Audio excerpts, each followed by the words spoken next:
I launched up True Colors to record some footage I needed for a video. I pushed through the opening bits, spammed my way through the early dialogue, and then beelined it for my objective. The closer I got to what I wanted, the more I felt the push to cross the finish line. But the harder I sprinted through the dialogue and cutscenes of True Colors, the more I found myself wanting to slow down and just take in the atmosphere of everything around me.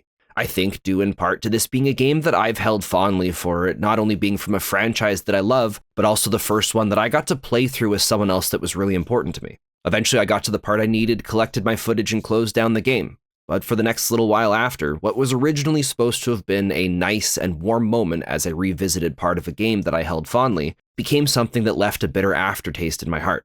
This tunnel vision of rushing through has become a natural part of my gaming habit. It shows up when a new game comes out that I'm really interested in, or when I receive a review key for a game, or when I latch on to a certain aspect of a game that I love and just want more of that, and especially when I have a limited amount of time in a day to play part of a game. I've always been aware of this, but it wasn't until I started my experiment to find the most enjoyable way to play through a franchise that I really began to acknowledge it. Since then, I've really noticed just how often it affects my gaming experiences in a negative way.